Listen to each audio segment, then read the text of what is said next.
Rapaziada, beleza? Então, continuidade aí aos vídeos de patologia, eu vou falar sobre a hemocromatose, tá?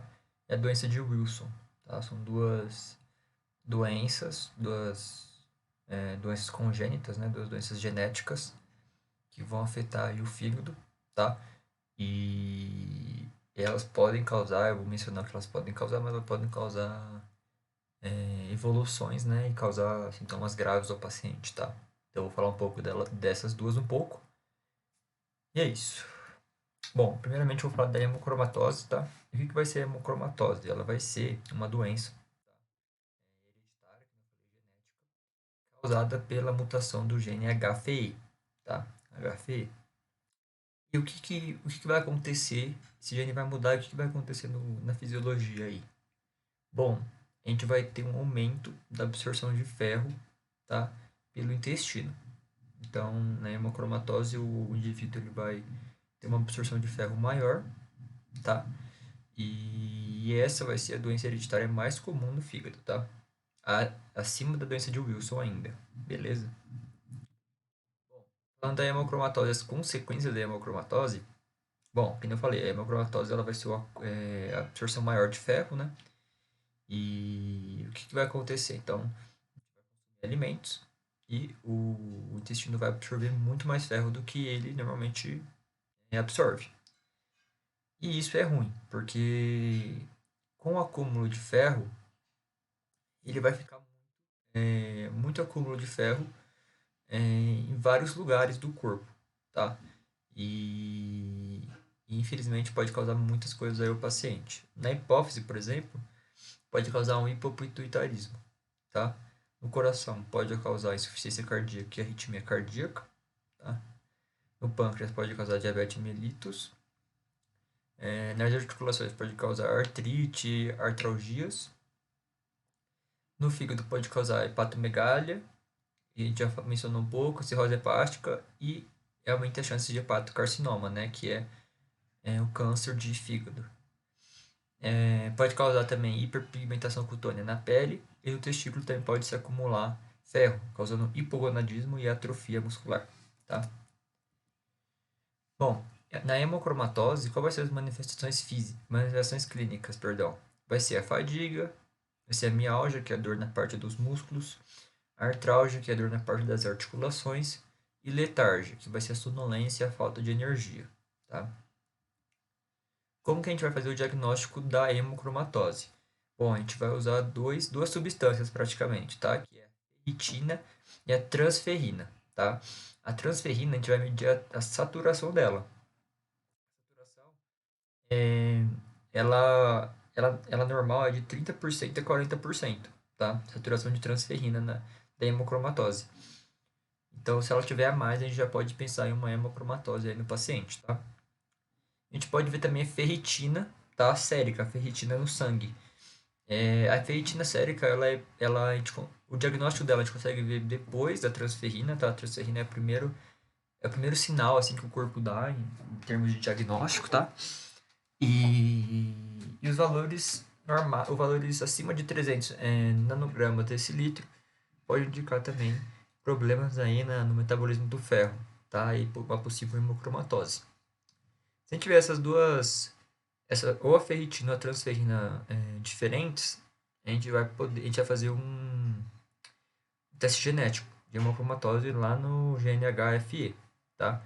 E aí a gente vai confirmar ou não se a gente tem problema aí na questão genética ou não, tá?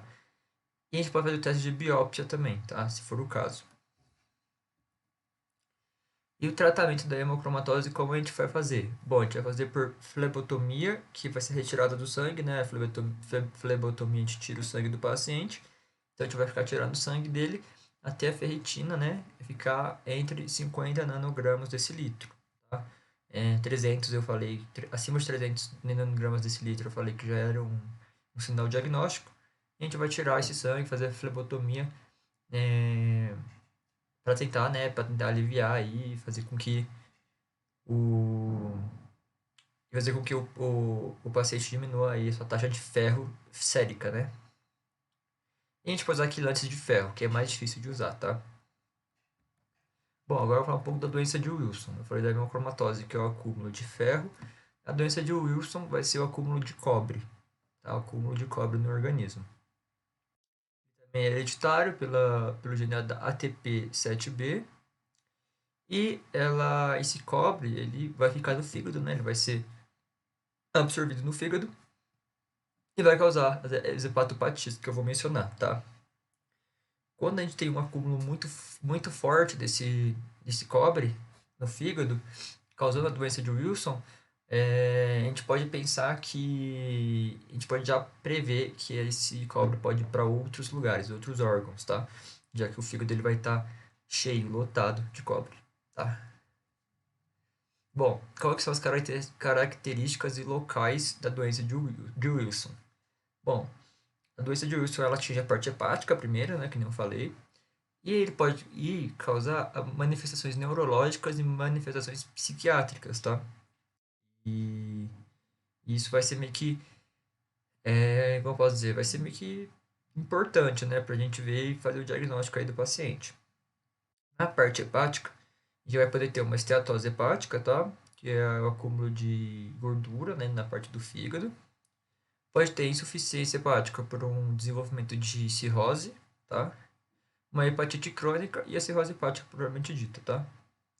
Nas manifestações clínicas, nas manifestações neurológicas, a gente pode ter cialorreia, desartre, anormalidade da marcha, parkinsonismo e tremores. Cialorreia vai ser a liberação excessiva de saliva e desartre vai ser descoordenação, tá?